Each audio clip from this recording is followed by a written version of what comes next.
Matt, how are you doing today? I'm good, guys. How's it going? Sometimes I tune out Paulie by accident. By texting somebody. Join the club. Show, yes. You know you're on camera, right, Steve? Credit to Paulie, though. He did keep us somewhat on the rails last night through power outages, so we had to wake him up and get him to get us on the air as best he could, and he came through. All the Diet Pepsis and Cokes kept me awake, yes. Yeah, that was something last night.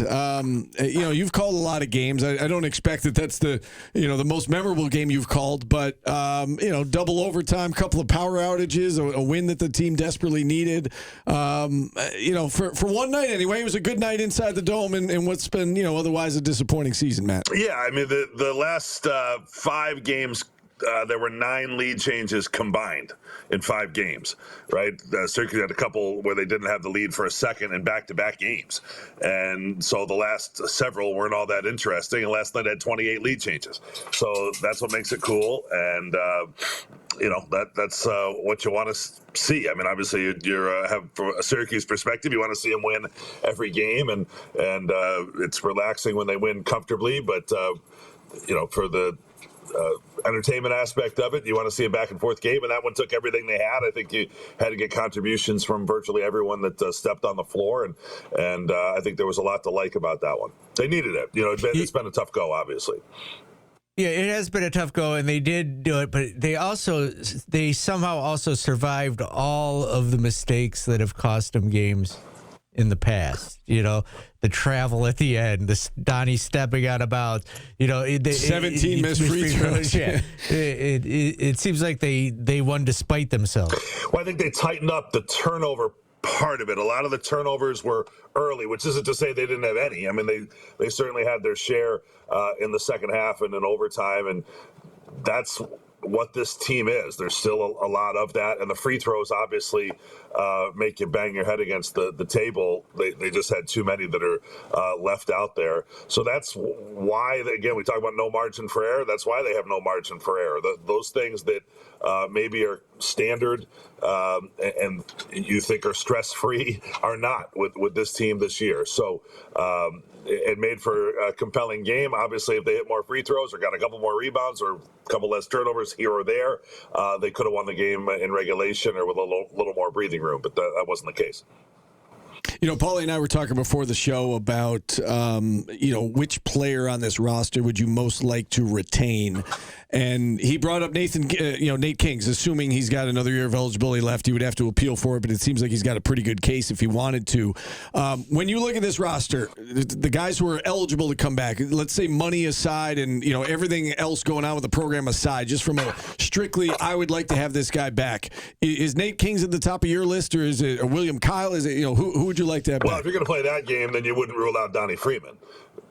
Well, true. If you're going to that's say a good absolutely point. from the top of the list, Yeah. he's eligible to return next year.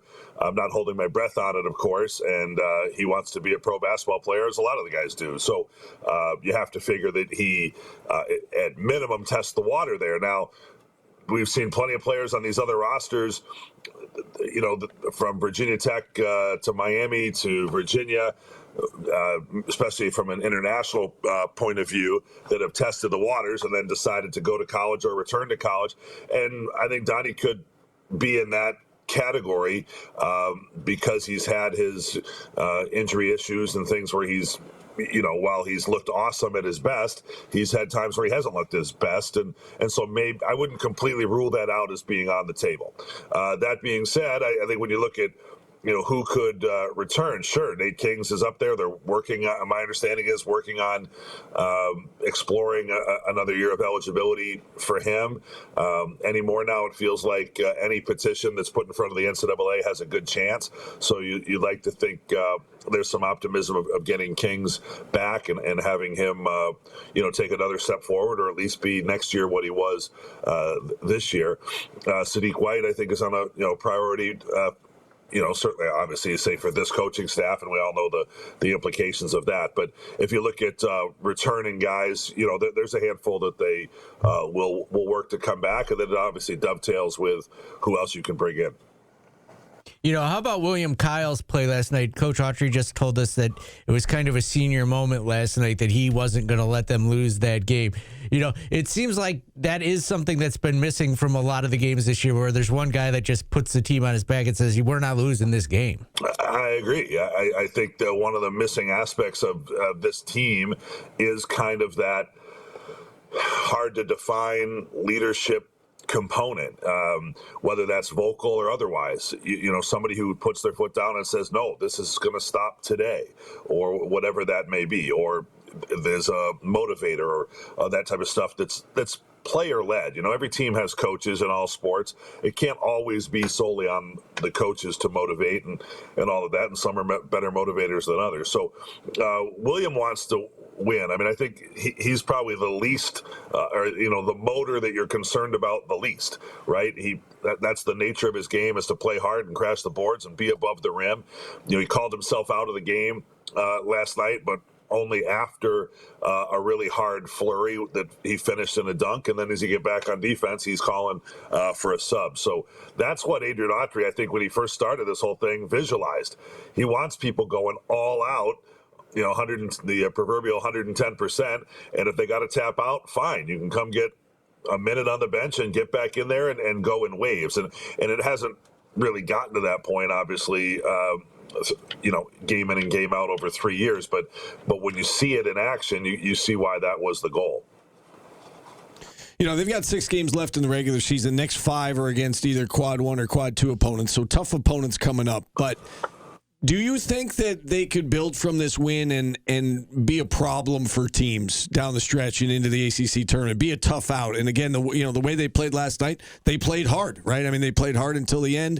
Do you think they're capable of giving some teams, and some good teams, some problems here down the stretch? Sure. Again, it takes what happened last night. It takes a little bit of everything. I mean, you had 6 players in double figures. Take one of them off the board, or again, obviously, by definition, in a double overtime game, we can point to a lot of different things that had you flipped them one direction or the other, you could have won or lost, would have changed the outcome of the game. So yeah, I think when they're at their ceiling, they're able to hang with just about anybody, and that's what you're talking about here for this next little bit. I don't think they've packed it in. I don't also. It's not like it's a miracle on ice, and this is going to spark, some sort of 12-game winning streak necessarily either. But I think what you're seeing is just it's a long season. It's always in progress. And you saw last night some of the things that they're capable of, good, bad, and otherwise. And, they've got another opportunity with SMU this week. I thought the biggest notable thing of last night is just, all right, now you can breathe a little bit, okay? Just the doom and gloom that's been around here lately can, maybe can take a little bit of a break from it for one day. Matt, something else that's come up a lot lately, and I've been getting beat up about, is the NIL situation at Syracuse. So I kind of wanted to, I thought they were 9-11 in that area, and we had John on, middle of the pack. He says the upper half of the ACC. How do you think NIL plays out for Syracuse? Yeah, we talked about this before, and my answer is 7 to 10. I think a couple of things about this conversation that kind of get lost. When you say NIL, let's say what we're really talking about is, what is the payroll? What's the payroll? NIL is one revenue source, okay?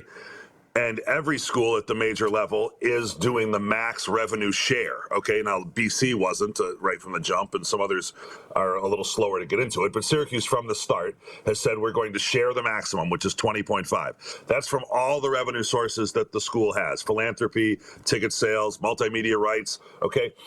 And then what can you do on top of that is where the real competition is. That's the NIL booster donor type, the corporate partnerships that can come in and make arrangements with the players and that type of thing. And that's the deal. So I stick by 7 to 10. If I'm off by a spot, okay, they're 6th at the best. But what we're talking about is we can say for a fact they're not in the top 4 or 5 in the conference. Okay. And that's really the demarcation. You're in the top third, the middle third, or the bottom third. I mean, I think Syracuse is in the middle third. And, on top of that, they got to do better and more with the money they have. But I stand by when you talk about North Carolina, Virginia, Miami, those types of Louisville, those programs have more resources that they've devoted toward winning basketball games. And Syracuse is not a pauper, is not a poverty program. They've got opportunities, they've got resources, they'll continue to get more. They're certainly going to need all they can get in the near term here for lots of reasons. And so they're fighting away at it. But I don't know what's the insinuation. Like, is the insinuation that they're first, second, third in payroll and they've blown it? That's just not accurate. You could say, hey, I think it's a worthy argument to say, did they get the most bang for their buck? Did they spend it shrewdly? You guys touched on something earlier in the show that I've talked about and thought about. You look at a Miami did concentrate its money on 3 or 4 shrewd choices that they imported from other programs, guys that would have been fine staying where they were, that were starters at other major programs and have come in. That is a way to go about it. I think Syracuse maybe tried to spread the money a little deeper. That's really for Red and Alex to discuss, because there isn't the transparency. I can't say for sure where all the money is and who's where on the payroll and that type of thing. I think there's different approaches about how you do spend your money. And that's going to be an ongoing discussion for years, because that's what we're talking about here. It's, we're talking about minor league sports here. It's our first chance to talk to you since John Wildhack announced his news yesterday. Your reaction, I guess, when you heard that he's stepping down, and what do you think it means for the athletic department, the fact that there's going to be a new AD, chancellor's leaving, there's a lot of uncertainty, and it feels like a transition period right now for the university. Yeah, it's definitely that. No surprise. I just didn't know the day, and didn't know it was going to be yesterday. I think one thing to kind of put people at ease, we could talk about John's tenure and stuff too, because I think he deserves the respect of that and the credit for the way he represented himself in the program for the last decade. This transition, there's really smart people that are working on this, and it didn't start yesterday. The chancellor moving on, the process to get to the next chancellor is coming to a close. The next athletic director, they're not putting out a LinkedIn post on June 1st to find the next athletic director, right? You can work on that, and if they're talking about evaluation and changes in for the basketball coach and that type of stuff, the people that you're talking about, you can start working on hiring that. So I don't think they're in at any sort of loss. I think John, when they say John will be part of the process, I'm sure he will. John's on the basketball committee this year. And in fact, I neglected to ask him that yesterday when I talked to him. I should have asked. But I think it's an easy assumption. John's watching basketball more closely this year than he ever has before, because that's what being on the committee requires. That's what they're set up for, and what have you. So he knows where Syracuse falls in this whole thing as they, make a decision here about the leadership of the program at the end of the year, whether they decide to stay or move on, and those types of things. Trust me, people are working on it. They know what they're doing, and they're going to make the best decision they can to have Syracuse in the best position it can be going forward. So I think if anything, there's an overlap, in the leadership change, not a void. Yeah, no, I will say this just because you asked. Yeah, go ahead. My thing about John is, look, everybody, John included, would have liked to have won more football and basketball games over the last 10 years. But the way he approached the job was, I do think you had a very consistent class representation of the program, literally around the world. That's how John carries himself. He is absolutely of this place. He bleeds orange. He wants Syracuse to do the best it can and support. He does take huge pride in all of those things that are sort of off the field that, there are a portion of the fan base don't care as much as the athletic director and the chancellor do about GPA and student athlete experience and mental health and those types of things. But all that was really augmented in John's tenure. That's one thing he'll be remembered for. Did get a national championship in men's soccer. And, John O'Derna was just on, and I think he's awesome, by the way. I think he's about to be a head coach very soon here, again, in his case. And when lacrosse is right there in the Final Four again this year with a shot to win the national title, again, we know the shortcomings and the things you can point to, but I think John deserves credit for supporting that. Yeah, no doubt. And I was reminded yesterday as well that I kind of forgot about this during COVID. He's a big reason why football was played. He was on that four-man panel committee to figure out how to play games during COVID. And yeah, there I think almost wasn't a season that year. He's very bright. His background in ESPN put him in position to be instrumental in the ACC network.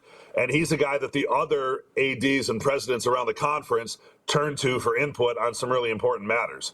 So that's absolutely a thing. He'll be remembered for hiring Adrian Autry and what's happened in basketball in these last handful of years for sure.